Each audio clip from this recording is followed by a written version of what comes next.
Salut les Doubichous, vous me reconnaissez? C'est Dr Rose.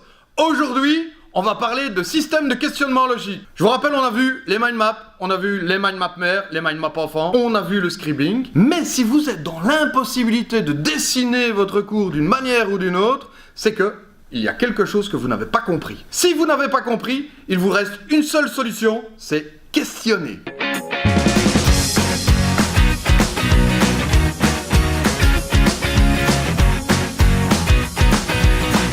Alors on questionne qui? Tout d'abord, vous questionnez vous-même. En deuxième lieu, vous pouvez questionner les élèves de votre classe qui sont brillants et qui ont déjà réussi dans la matière qui vous pose problème. 3, vous pouvez questionner vos profs. 4, vous pouvez questionner Google. Et en tout dernier lieu, vos parents.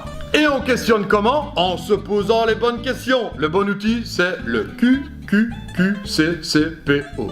Quoi? Quand? Qui? Comment? Combien? Pourquoi? Et où? Si vous répondez à un maximum de ces questions, vous avez automatiquement la réponse et la compréhension à l'information qu'il vous manquait. Alors, on interroge qui? Vous, d'abord. Pourquoi vous? Parce qu'il faut être curieux de soi-même, de ce qu'on pense. Il existe 3 sortes d'étudiants. Les étudiants qui ont tout compris, ceux-là n'ont pas de relatif problème, évidemment. Les étudiants qui n'ont rien compris, qui regardent à gauche, qui regardent à droite, ou à gauche et à droite, qui ne voient pas leurs collègues lever la main, et qui se disent: je vais pas avoir l'air d'un âne et je ne vais pas lever la main pour poser une question. Ceux-là sont à moitié en danger parce qu'ils savent qu'ils n'ont pas compris. Ils pourront toujours, le cas échéant, demander une explication à un ami, à un grand frère, à leurs parents, à un prof, à Google. Il existe une 3e sorte d'étudiants et ceux-là sont réellement en danger.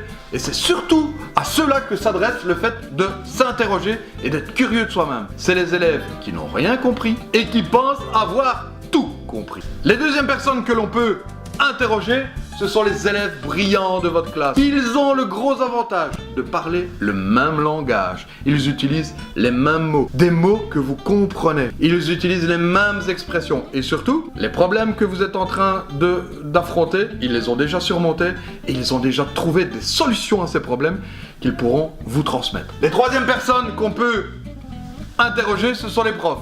Attention, les profs donnent cours depuis tellement longtemps pour certains qu'ils pourront peut-être passer au-dessus de détails importants pour votre compréhension parce que la matière est connue et que ça leur semble évident. Vous pouvez interroger Google. À mon époque, Google n'existait pas. Vous avez l'occasion d'utiliser Google. On n'utilise pas Google n'importe comment, on utilise Google intelligemment. Google, c'est l'oracle. Je vous donne un exemple. Si vous avez un travail en néerlandais à faire, n'utilisez pas Google Traduction. Utilisez Google pour une explication simplifiée. Faites des recherches. Aujourd'hui, il y a des sites comme Sesamat pour les maths, le néerlandais facile pour les langues, qui vous permettent d'avoir une explication simplifiée, une explication dite vulgarisée. Vous avez la possibilité aussi d'interroger d'autres personnes ressources, grands frères, amis, mais c'est toujours mieux d'interroger à l'intérieur de sa classe. Vous voyez, j'ai mis les parents en dernier. Les parents sont parfois de bons conseils, mais ils ont, dans la plupart des cas, le gros désavantage de s'énerver quand vous ne comprenez pas quelque chose. Vos parents ont peur. Ils ont peur de quoi? Que vous finissiez sous un pont, en train de faire la manche, ou en train de nettoyer les pare-brises à un feu rouge. Donc, les parents sont en dernier lieu. On pose des questions comment? En utilisant le QQQCCPO.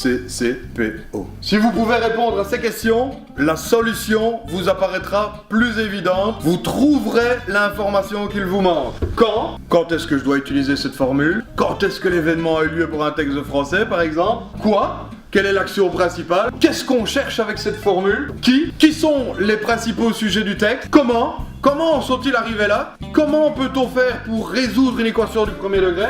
Combien faut-il trouver d'inconnus? Combien de personnages y a-t-il dans ce texte? Pourquoi l'intrigue de ce texte débouche-t-il sur telle ou telle action? Ou l'action se déroule-t-elle par exemple?